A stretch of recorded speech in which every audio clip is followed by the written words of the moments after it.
ಪ್ರಿಯರೇ, ದೇವರು ಒಳ್ಳೆಯವರು, ಒಳ್ಳೆಯದನ್ನೇ ಮಾಡುವವರಾಗಿದ್ದಾರೆ.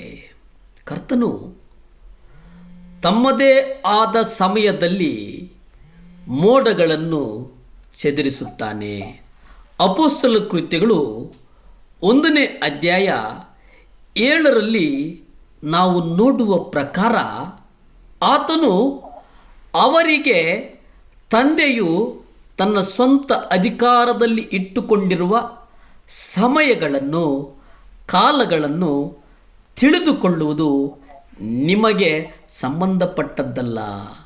ಪ್ರಿಯರೇ, ಇಲ್ಲಿ ಅಪೊಸ್ತಲರ ಕೃತ್ಯಗಳಲ್ಲಿ ಕರ್ತನು ಹೇಳುವಂಥದ್ದೇನಪ್ಪ ಅಂತಂದರೆ, ತಂದೆಯು ತನ್ನ ಸ್ವಂತ ಅಧಿಕಾರದಲ್ಲಿ, ಯಾರ ಅಧಿಕಾರ? ಸ್ವಂತ ಅಧಿಕಾರ.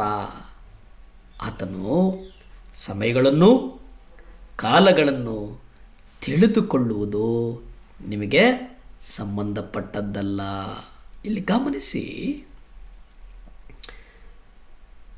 ಅಲ್ಲಿಯವರೆಗೆ ಅವರ ತ್ರಾಣಗಳು ಹಸ್ತದ ಕೆಳಗೆ ನನ್ನನ್ನು ತಗ್ಗಿಸಿಕೊಳ್ಳುವುದು ನಾನು ಮಾಡುವಂಥ ಕಾರ್ಯವಾಗಿದೆ. ಯಾರ ಮುಂದೆಯೂ ನನ್ನನ್ನು ಸಮರ್ಥಿಸಿಕೊಳ್ಳುವುದು ನನ್ನ ಕೆಲಸವಲ್ಲ.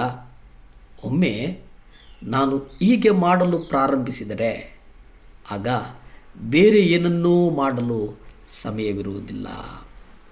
ಅಪೊಸ್ತಲನು ಆ ಪೌಲನು ಕಂಚುಗಾರನಾದ ಅಲೆಕ್ಸಾಂಡರ್ ಕುರಿತು ಹೇಳಿದಂತೆ 2 ತಿಮೋತಿ 4ನೇ ಅಧ್ಯಾಯ 14ರಲ್ಲಿ ನಾವು ನೋಡುತ್ತೇವೆ. ಕಂಚುಗಾರನಾದ ಅಲೆಕ್ಸಾಂಡರನು ನನಗೆ ಬಹಳ ಕೇಡು ಮಾಡಿದನು. ಕರ್ತನು ಅವನ ಕೃತ್ಯಗಳಿಗೆ ಸರಿಯಾಗಿ ಅವನಿಗೆ ಪ್ರತಿಫಲವನ್ನು ಕೊಡುವನು. ಇಲ್ಲಿ ನೋಡಿ, ಅವನ ಕೃತ್ಯಗಳಿಗೆ, ಅವನು ಮಾಡಿದಂಥ ಕಾರ್ಯಗಳಿಗೆ, ಅವನ ಕೃತ್ಯಗಳಿಗೆ ವಿಶೇಷವಾಗಿ ಕರ್ತನು ಪ್ರತಿಫಲವನ್ನು ಕೊಡುವರು. ಹಾಗಾಗಿ ನಾವು ಭಯಪಡದೆ ಮುಯ್ಯಿಗೆ ಮುಯ್ಯಿ ತೀರಿಸುವ ಕೆಲಸವನ್ನು ಕರ್ತರ ಕೈಗೆ ಒಪ್ಪಿಸಿಕೊಟ್ಟು ಬಿಡಬೇಕು. ನಾವು ಅದನ್ನು ಮಾಡಲ್ಲ.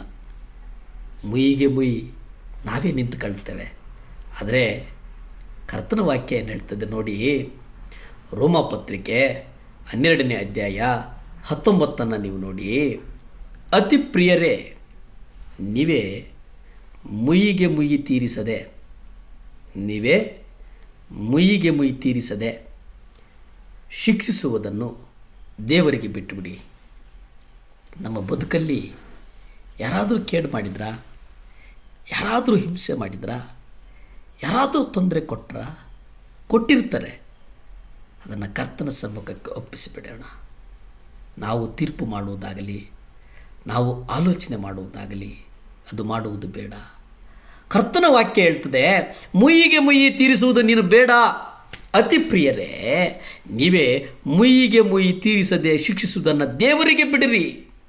ಯಾಕೆಂದರೆ ಮುಯ್ಯಿಗೆ ಮುಯ್ಯಿ ತೀರಿಸುವುದು ನನ್ನ ಕೆಲಸ, ನಾನೇ ಪ್ರತಿಫಲವನ್ನು ಕೊಡುವೆನು ಎಂದು ಕರ್ತನು ಹೇಳುತ್ತಾನೆ ಎಂಬುದಾಗಿ ಬರೆದಿದೆ.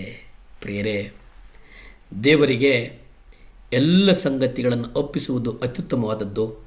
ಅವರಿಗೆ ತಾನು ಏನು ಮಾಡುತ್ತೇನೆಂದು ತಿಳಿದಿದೆ.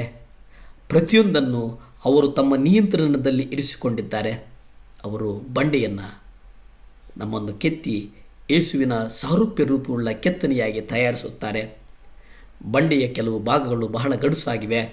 ಅವುಗಳನ್ನು ಕೆತ್ತಿ ನಯನಗೊಳಿಸಲು ದೇವರು ಸುಳ್ಳು ಅಪಾದನೆಗಳು ಮತ್ತು ಶೋಧನೆಗಳನ್ನು ಬಳಸಿಕೊಳ್ಳಬೇಕಾಗ್ತದೆ. ನಾವು ಅವರ ಕೆತ್ತನೆಯ ಕೆಲಸಕ್ಕೆ, ಅಂದರೆ